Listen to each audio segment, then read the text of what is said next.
Welcome to Project Zion Podcast. This is Cuppa Joe, where we explore restoration history. And I'm your host, Karin Peter. Our discussion today is the last in a series of conversations about the historical and theological journey of Community of Christ. Maybe I should say last at this point, which is at the close of 2023. Our resident panel members have been Lach and Tony Cheval-Smith. Lach is an historian, the director of Community of Christ Historic Sites, and serves on the Council of 12 Apostles. Tony is a theologian who teaches scripture and theology at Community of Christ Seminary and at Graceland University. Both Lach and Tony are quite familiar to Project Zion listeners. In this series, we've been following the development from the early church through the reorganization and our continued journey as Community of Christ. And we've looked at important church events in their historical and cultural context, as well as corresponding theological developments and the impact they've had on the church. So today, we're going to look a little bit at the past, maybe revisit some themes we thought were important or note some people we might have missed. And then we're going to spend a little bit of time looking towards the future and see if there are some reflections on our journey that will inform that future. So let's begin. Who wants to go first? So we start with Lach or Tony? Or do we flip a coin? I think, Lach, you traditionally begin, do you not? I don't know how I would know how not to go first. Okay. All right. Then let's begin. Lach? I want to start with section 162, 2a.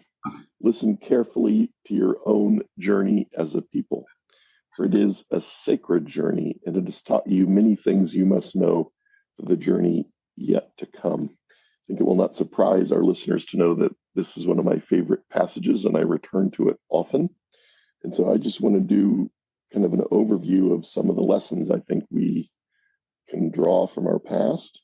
I spent a lot more time thinking about the earliest years, and so I will kind of broaden as I get to the more recent past, and I'm hoping Tony can step in and save the day on some of those as well. So some of the things that I find comforting and troubling, a comfort for me, as a young Joseph Smith, struggling with family conflict, the death of Alvin, what's going to happen to Alvin. And it was really, instead of religion bringing a family together, it was tearing the Smith family apart. So as I think many of our listeners know, Joseph turned to James and went into a grove of trees and prayed. We don't know exactly when, we don't know exactly what, but in his earliest telling, he looks back on that, he reflects on that in his 1832 account, and says, "My soul was filled with love, and for many days I could rejoice with great joy, and the Lord was with me." And in that earliest telling, it is Jesus that he sees as one personage. It seems to be Jesus. And so that reminds us that from the first stirrings of what would become the church, Christ was at the center. Now, I think we wandered from that path on occasion later, but I take comfort in knowing that is where we were firmly grounded as we started. Jackson County, Missouri, and cultures in conflict, 1831 to 33. We're New Englanders. The earlier settlers are from Kentucky and Tennessee. We each thought the other group dressed funny and talked funny and acted funny. We're communitarians. They're rugged individualistic. We're hoping to convert Native Americans. They are terrified of them. We're generally opposed to slavery. They either owned or aspired to enslave people. And we knew we were God's chosen people, and they knew we were arrogant. And so because of those differences, we were violently driven from Jackson County. As a people, we have been persecuted because of the prejudices of others. And I would argue that experience leaves us with a moral obligation to be more thoughtful about our own prejudices today. Section 95 of the Doctrine and Covenants from 1833 calls on us to turn the other cheek, not once, not twice, but 3 times when assaulted. Even then, we'll be blessed if we can restrain ourselves And even then, we can only fight back if the Lord commands it. Remember, that's 1833. That reminds us that the cause of peace has called to us from the beginning. By Kirtland, 1831 to 38, the Kirtland period, we were, in many cases, a deeply impoverished people. We were described as living in an assemblage of hovels, shanties, and small houses, few of which were fit for human habitation. And Brigham Young said as they built the temple, they lived on air and water and a little hominy, little corn porridge. As a people, we have experienced the pangs of hunger. We know what it feels like. And I would argue that that means we need to be more thoughtful about the needs of the hungry in the world today. When finished, Kirtland Temple was one of the largest buildings in northern Ohio. Most meeting houses in that part of the state at the time, if you could pick them up and turn them sideways, would fit inside the temple. So it's wider than most were long. The building of that magnificent structure by an impoverished people reminds us of the power to be found in community. From Joseph Smith's prayer of dedication for the Kirtland Temple, out of our poverty we have given of our substance, which also means core or matter. That's 1836. The sacrificial giving of temple builders sets an example for us as we're called to meet the pressing financial needs of the church today. A local non-member minister, Truman Coe, said that the Latter-day Saint women were asked to give up even the necessaries of life in order to build Kirtland Temple. When you look at that phrase at the time, it means adequate food, clothing, and shelter. That reminds us that short-term personal sacrifice leads to long-term community gain. They knew when finished they would have not just a beautiful place to worship in, but a place to educate their children and their leaders. The poverty of the people there often meant a lack of education. Sidney Rigdon is talking about the Far West Missouri temple that didn't get built in the 1830s.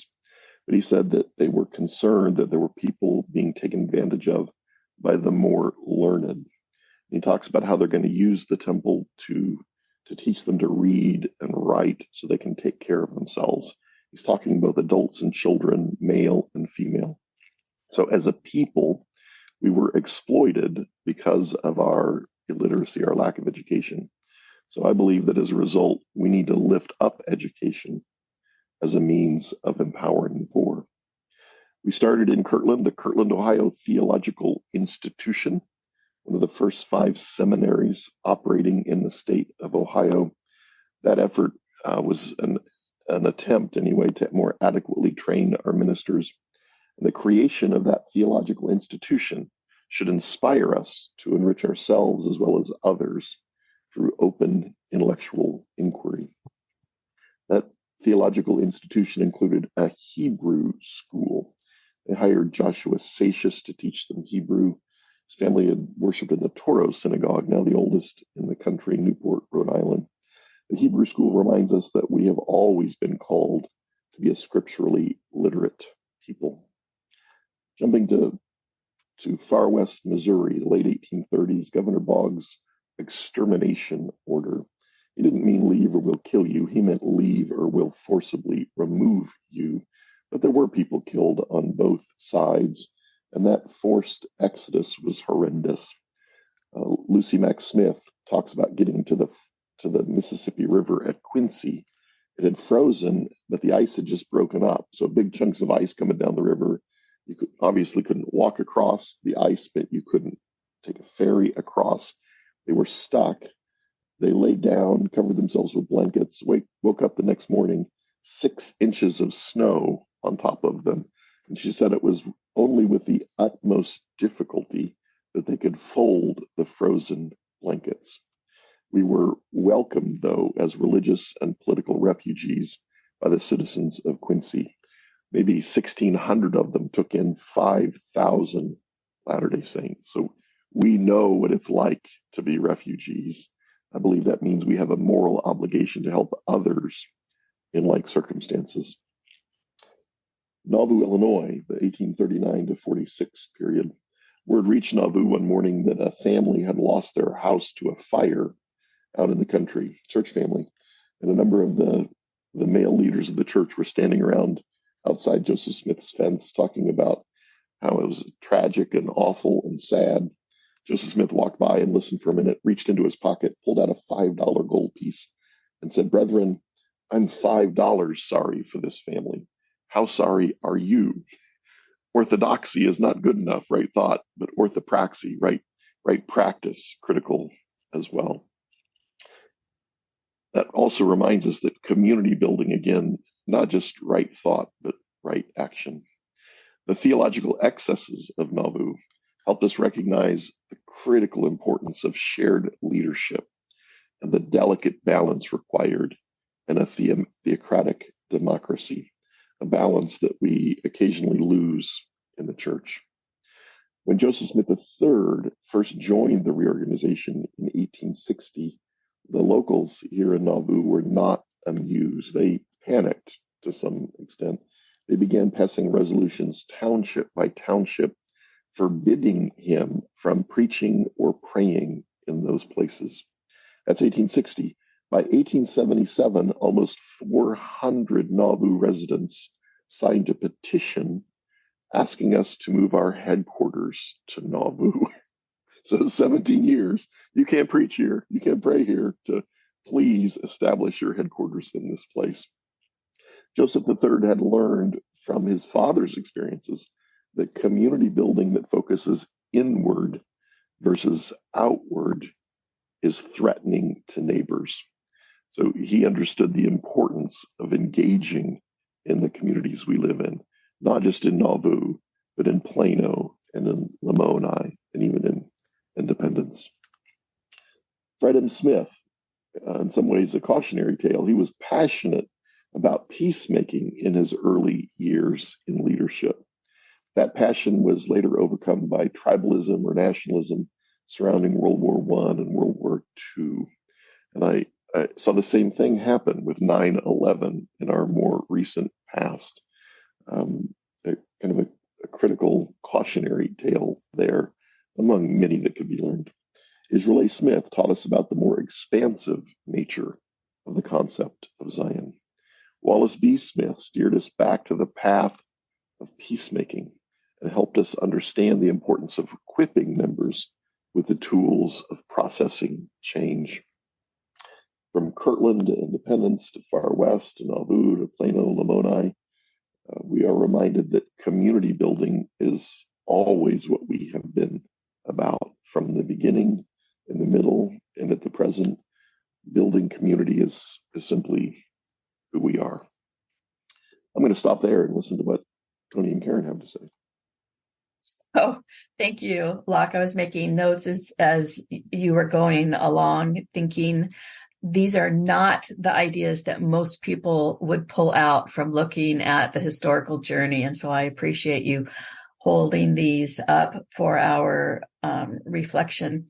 So, Tony, do you have your superhero suit? I understand you are to save the day, Lach said, although I don't think it needs saving. No. So let's hear what you have to say from the theological perspective. So let me start by saying what Lach just did is an example, a really, really fine example of why in theology, we call them your hermeneutical lens, why your hermeneutical lens matters. Mm-hmm. And hermeneutics is interpretation, right? And so Lach's interpretative lens is let's look over our history through the lens of our connection to justice and community building.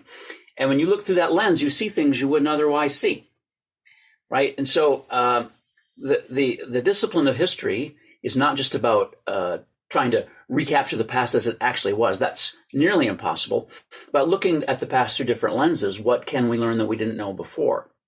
And so I really like what Lach just did because that justice lens really needs to be lifted more completely into the life of the church today. So, I'll start by looking back. I have some suggestions for going forward when we get there, Karin. But for right now, I'm going to play off of where Lach went and do some looking back. The church began in a context in which a lot of people not everybody, but a fair number of people, wanted to know, how can we restore the original Christian church? Now, they knew what they knew, and they didn't know a lot about the history of Christianity, but what they knew, and so they thought, well, when I look around at other churches, what I see is not what I read in the Bible, and so on and so forth. How can we go back to the primitive Christian church and get back to the start? Now, by the way, I should note that one of my lenses is that's a fallacy called the primitivist fallacy, by which one says, or which one assumes that which is oldest is truest.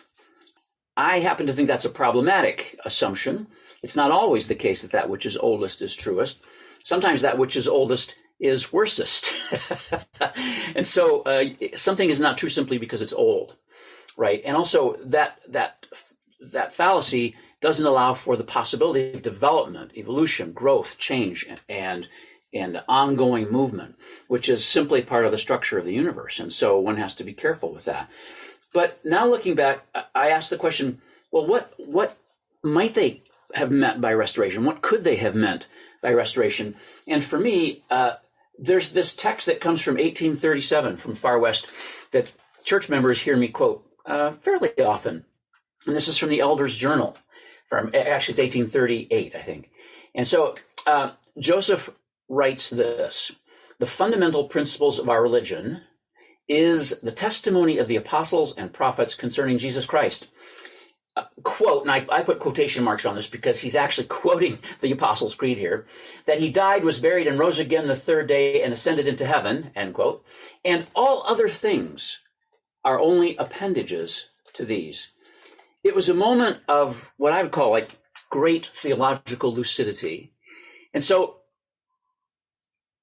right there we have the basis for understanding restoration, not as the reclaiming of an original thing, like the bringing back of some original structure that, by the way, didn't actually exist as it was thought to have existed. Rather, in Christian theology, restoration means always realigning with the central revelation of God in Jesus Christ, and that revelation is not optional. It's not. It may cause us to struggle, but it's not optional. That's the central thing about the Christian faith. And so right there in 1838, Joseph had a really powerful insight about what really matters. And so one can look at our ongoing history as a veering away from and a coming back, veering away, coming back, always trying to come back to the Jesus message. And at the center of the Jesus message is the kingdom of God. Your kingdom come, your will be done on earth. That's so central to our vision of as a church, even to this day. And so always coming back to that central figure, the central focus, as the letter to the Colossians calls him the icon, the image of God. That's really key to our journey. And in the 1960s, we jump ahead a little bit here. In the 1960s, church leaders very courageously said, we've got to focus on Jesus, because the international possibilities before us don't really allow us to talk about how we're different from Methodists and Lutherans.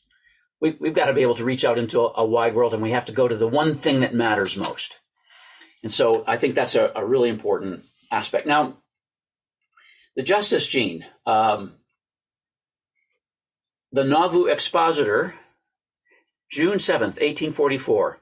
I'm going to write a paper on this someday. I'm sorry I haven't yet, but I am going to. So listeners are keyed into that. I'm going to write a paper in which I try to argue that is actually the birth of the reorganization, June 7th, 1844, when some very courageous people, a small handful of them in Nauvoo, said, we need a reformation of the church. We see what's going on. We see abuse. We see abuse of, from what they could see, abuse of new female converts. We see abuse of money. We see abuse of political power. We see abuse of religious power. And this has nothing to do with the gospel. And we've veered off. And so the church needs a reformation. So that has within it, in itself, all the power of of being a justice movement. We're not going to stand for the abuse of people, and we're not going to stand for the abuse of political power. We're not going to stand for the abuse of wealth, right? So it's going to take a while, but when you look ahead at what starts to form in the reorganization after 1860 and look at some of their basic principles, one has to wonder, did some of them remember what they read in 1844? I kind of think maybe they did. Because there are things that become central to reorganization identity that the founders of the Nauvoo Expositor were already articulating in 1844. And so that really, to me, it's not 1860, it's 1844 where the genius of our side of the movement really starts. So those are a few things. Here's something else. We have inherited from that whole tradition what I call a theology of place. Now, theology of place is tricky because human beings tend to idolize places and turn them into false gods. I understand that. But place is the geographical equivalent to incarnation, right? As a Christian, I know that God is love only and completely and solely through the fact that Jesus Christ reveals God as love, right? And so the incarnation of God in Jesus Christ in first century Palestine, in Galilee, in a backwater province of the Roman Empire, among an oppressed minority, that has as its equivalent that place matters too. Right? And so this is why Kirtland matters to us. This is why independence matters to us. This is why Nauvoo matters to some of us. But this is also why our campgrounds matter to us. And we are stressed at present because of financial struggles everywhere to know what to do with campgrounds. But honestly, they're connected to our theology of place, and they're the best embodiment of it. And so in my view, it's really important going forward that we try to figure out ways to keep as many as we can, because that's a marker for us. That's that I didn't come to know God's love just generally out anywhere. I came to know God's love in this place at this time with these people in a very concrete way. And so we inherited all that from our ancestors from 1830 on. I think that's really important. The earliest community did feel itself called to the world, but as far as they could get was pretty much England and Canada and what became French Polynesia, right? But that instinct survived, and it took a very long time. By 1960, we were only in about 10 countries, really. But between 1960 and 1980, we nearly tripled that, right? And so the impulse to take this message of the reign of God on earth, the kingdom of God, as Jesus preached it and taught it, to other places, was deeply embedded in us from the start. And that's really important to claim. We've had a kind of a problem over the years.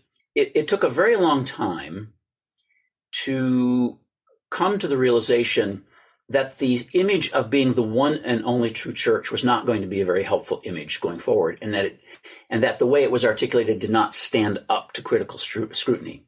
In the 1960s, and I hope listeners will forgive me for jumping all over the date map here, but in the 1960s, some very thoughtful and courageous people then said, we've been teaching for a long time. We are the restoration of the original New Testament church, et cetera, et cetera. Really, what does the New Testament say? And so they, with some new biblical scholarly tools, they went back and examined the New Testament and said, oh my goodness, there ain't one church there. There's many churches, and it's a moving target how it develops. There was not an original form that was created, and then it was the sort of supposed to be the eternal ideal that then was destroyed by human beings and then restored magically in 1830. That doesn't fit. Right? It doesn't work. And so it took us a very long time. And I think one of the reasons that the justice lens that could have been there, and that Lach just articulated really well, that justice lens was hard to pick up on because we were so enchanted by the one true church lens for so long.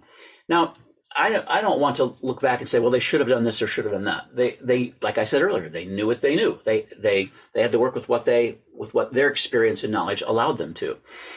It's just that it took a very long time, and it was very painful and very difficult to relinquish the idea that what happened in 1830 was that, as if like a stone dropping from heaven, a thing that had been lost for since the year 570 AD, according to the old charts, a thing that had been lost for 1260 years, now just simply dropped out of heaven, fully formed. That's powerfully untrue. And so it's taken a long time to figure out, well, if that's not who we are, who are we? But we have come an incredibly long way in saying, this is an identity we can claim for today. Community of Christ, a justice-making, peace-loving church that is trying to make a difference in a radically damaged and endangered world. That's who we are. And that is deeply connected. That's a red thread. You can trace that all the way back through our history. That's been there all along. We just had to learn how to change lenses about 60 years ago. And then it's taken us another 40 years after that really to get our minds around the change of those change of lenses. I want to jump back for a moment to the justice theme and a figure that a lot of Community of Christ people don't know about, that I think is worth knowing about, is the man named John L. Lewis. John L. Lewis came from Welsh parentage, connected to Welsh miners, and his family joined the reorganization. And as a kid, he went to an RLDS church in Iowa. And how did it happen that one of the founders of the Congress of Industrial Organization, CIO, who also was highly involved in the United Mine Workers, who was a union organizer, a powerful, powerful figure in the labor movement in the 1920s and 30s and so on, how is it that he came out of the RLDS church? See, this is something a lot of church people don't know, that in the early 20th century, there were a lot of reorganization people who had very radical socialist politics, were very involved in the labor movement.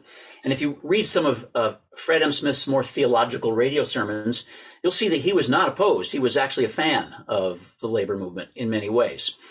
And so the concern for just working conditions, for just wages, for fairness in the workplace, gracious, that's part of our tradition, and we should claim that as part of our tradition, especially today in an era when wealth in the world has been sucked into the hands of a small handful of billionaires, and working people really have to struggle all the time to make ends meet and have limited futures because of poor wages, poor health care, poor health insurance, and companies that see them as expendable, right? Look, the reorganization at one time had people involved in the labor movement because, well, why?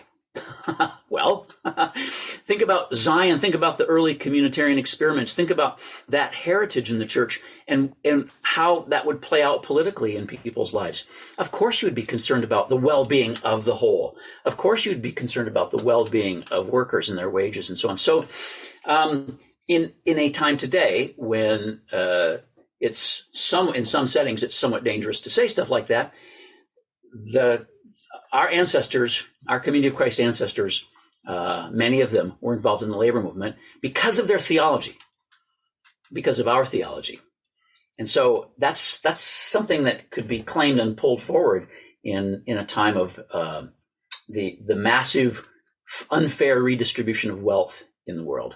Well, and Tony, to go back to Lach's thread that he wove historically, we also had thousands and thousands of church members who came to Nauvoo out of the Welsh mining areas in the UK, where they were expendable, where they had been impoverished by wealthy mine owners. So that thread, again, as you both talked about, we deviated from that thread and come back to it and deviate and come back. Yeah, absolutely. These are some things that come to mind for me as I think about our journey theologically. It's really quite a remarkable journey in lots of ways. The 20th century theologian Karl Barth made this statement. I love quoting the statement because he says it's going to be more like a paraphrase, but he says there is no such thing as a theologia perennis, a perennial or a permanent theology. There is only a theologia beatorum, a theology of wayfarers, a theology of journeyers. And our story is a living demonstration of the truth of that. Now, the problem, of course, is that lots of people along the way, some of us sometimes, right? We long for one pure, stable, unchanging place, one place where there's no tectonic plates shifting that will give us certainty and stability. But you know what? Faith is not certainty, right? It's always the trust of journeyers, and so that's been our story. Change is built into the very nature of the Christian faith. One of my favorite texts, Lach quoted a favorite text earlier from the Doctrine and Covenants. I'm going to quote one from Isaiah, from the unknown prophet who's sometimes called Deutero or Second Isaiah, who says in chapter 43, "Do not remember the former things or consider the things of old. I, God, I am about to do a new thing." Now, this is not a proof text against the discipline of history. I'm just saying. This is a prophet speaking to people living in the Babylonian exile who have no sense of a future anymore. They've lost everything, and all they can do is dream about the glories of a past that will never come back. And it's a powerful prophetic message where the Lord, through this unnamed prophet, says, Stop worshiping the past. I'm the God who does new things. I'm going to make a way through the sea. Now it's interesting using the image of the Exodus from the past. I'm going to make a way from the sea. You can understand that, right? If you're these people in exile, a new Exodus. And so the God whom communion of Christ serves is a God who does new things. But the God who does new things is a God who does new things always in alignment with his revelation in Jesus Christ. Right? So it's not an abandonment of the central revelation. It's a lifting up of and a fuller unfolding of, right? The spiral tower of the temple in Independence. It's a marvelous symbol of journey, right? The going around the endless journey around. But architecturally, you can't build that without a midpoint. There has to be a center line. It's a journey around something, not aimless wandering. And so that takes me back to 1838. The fundamental principles of our religion, Joseph said I would say are, but hey, let's not quibble grammatically here. The fundamental principles, Jesus Christ, we would say incarnate, teaching the kingdom of God, crucified, dead, buried, raised, alive in the church, alive in the world, alive through the Spirit. That's the midpoint for us. And so that's part of the way into the future. We'll journey around it.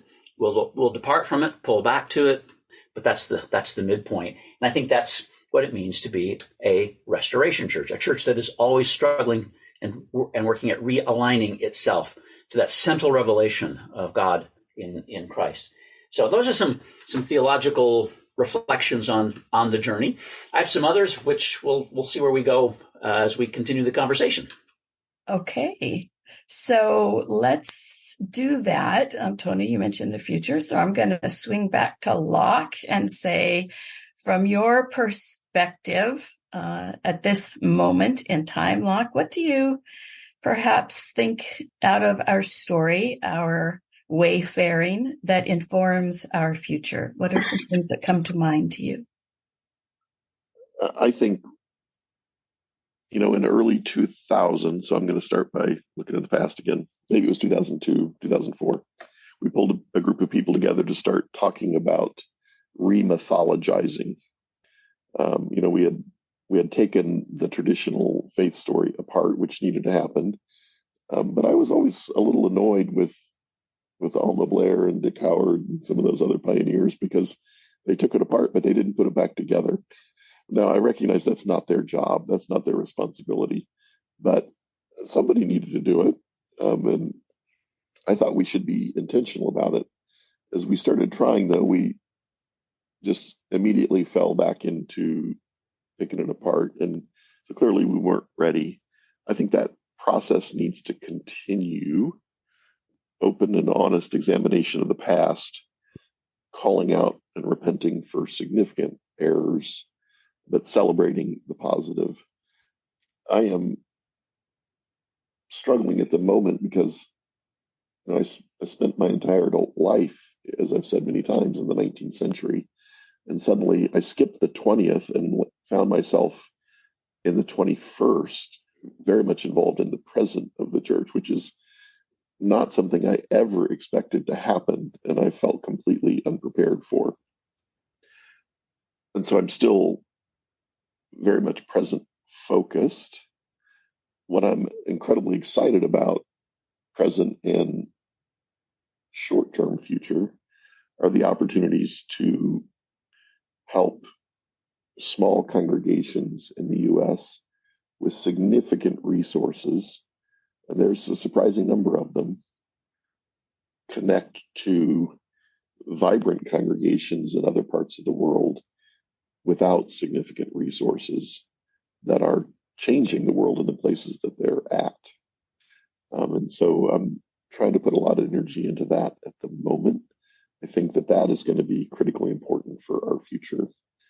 And it's a balance. How do we support the church in North America during a time where it is not going to grow, while facilitating that growth in the places where it will? That's where most of my energy is going at the moment. I appreciate that. It ties back to the whole original thread of community building and just looking at it in a different way, community sharing of resources. All right, Tony, what do you have to share with us from your thoughts on what will carry forward in our story as we look at the future?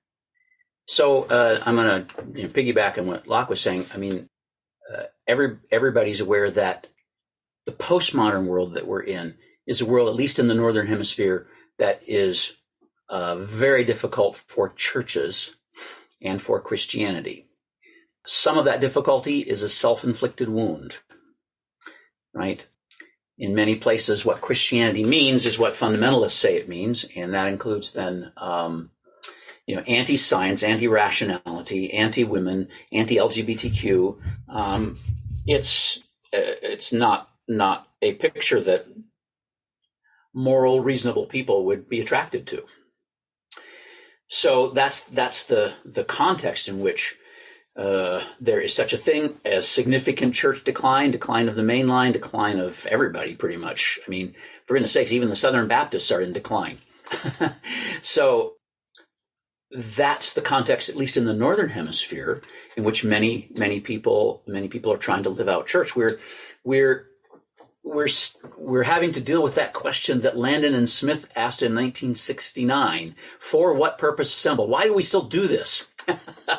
That question turned out to be a very prophetic question, because when they wrote it in 1969, there were lots of really big, healthy RLDS congregations who thought they had a perennial theology that would never change and never need to because it was, etc. And what has happened since? Well, we all know what's happened since. So this creates a lot of stresses on the church at a time when we need to have a lot more full-time, well-paid field ministers on the ground. We have no money for it, right? And so when that's the case, what happens is that people locally are less and less exposed to the actual message and ethos of the church as it is today, and it's a cultural phenomenon. You just sort of knee-jerk back into the local de facto religion, which is typically some form of evangelicalism, and thus one can hear in Community of Christ churches sometimes stuff being said that I'm sure was gotten from the internet and that nobody checked their sources, and it's not Community of Christ theology, right? But so this is the postmodern world we're in, and we have to figure out our way through it.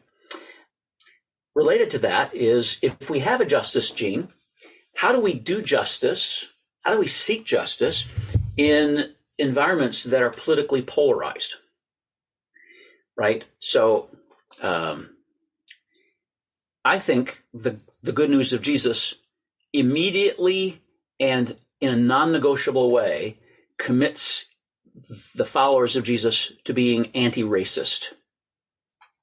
In fact, in the Bible, there's not races. There are types of there are ethne, nations, right? There's one humanity, but racism is a construct that is created by racists to keep some people down and lift some people up. Well, we get if we're part of the majority, we get complicit in this in all sorts of ways. But how do we deal with stuff like that in a gospel way when the church community may have people who would likely vote for things that one would consider racist, right? So we have a lot of work to do on the justice side of it. How do we be a justice church? At the same time, we honor unity and diversity of perspectives. We don't have one line on this, but how do we do that in a way that's credible? And that's kind of a challenge going forward.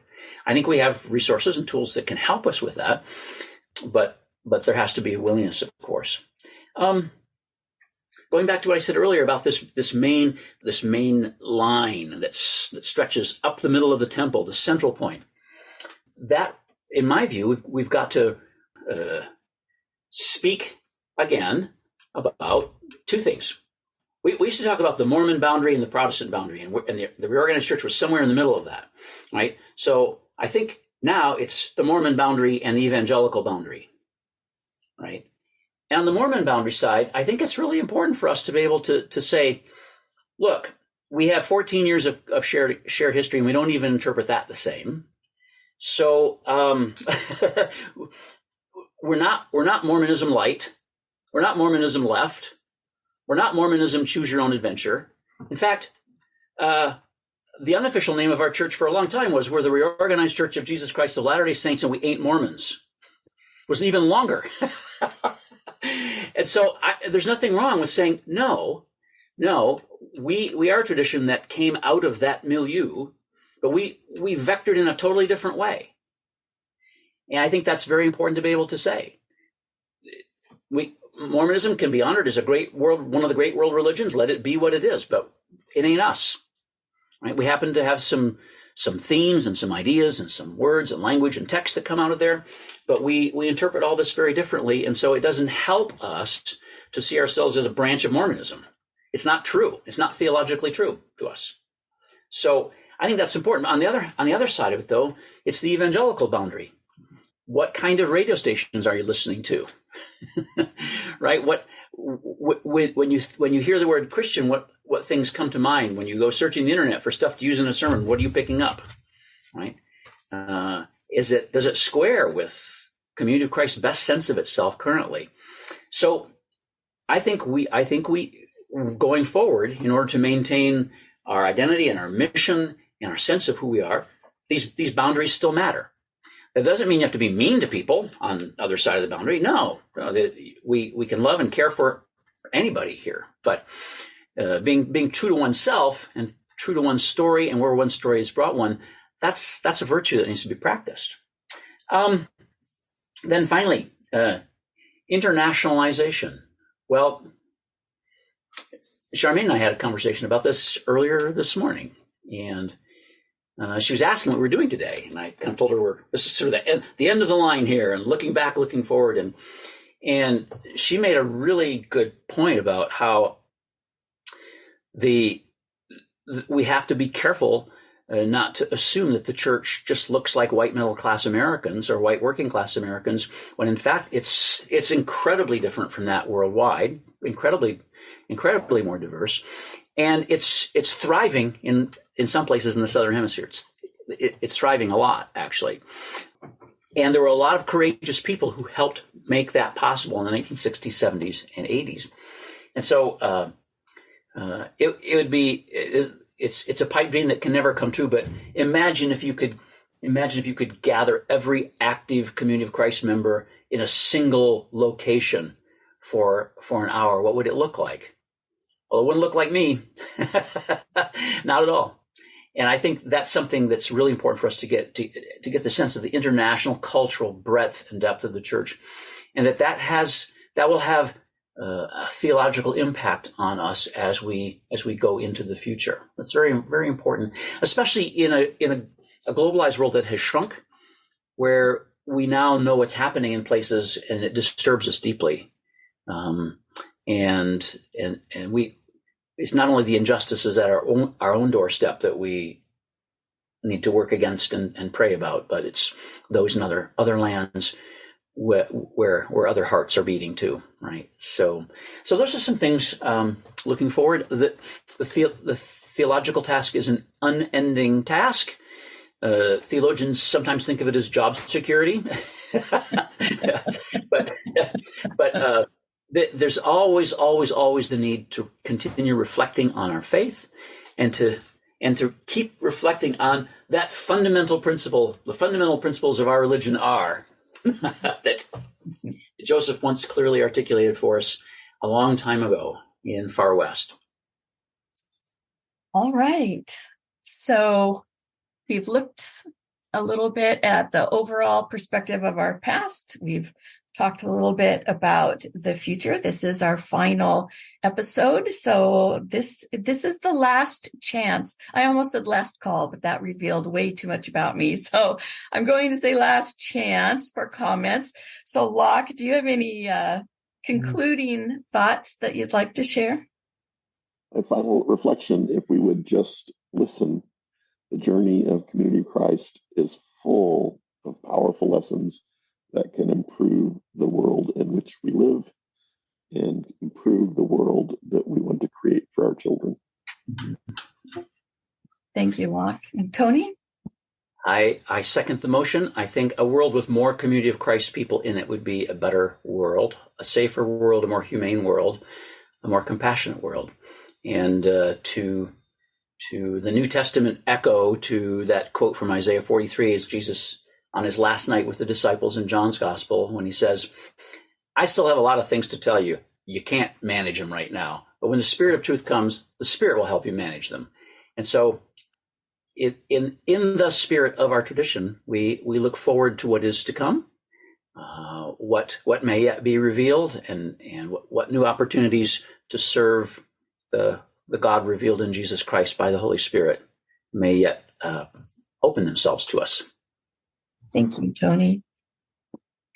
So as we bring this series to a close, as I've been making notes on the reflections that you've both shared, I would say that my takeaway from today, as well as from our entire series, is that as a Christ-centered, justice-oriented community, which are the three words that I hear used so often in our reflections, that our journey is not anywhere concluded as a people, even if our series discussing it for the point has come to an end. And so with that, I want to thank both of you, Lach Mackay, Tony Chvala-Smith, for dedicating time and effort to making this series possible.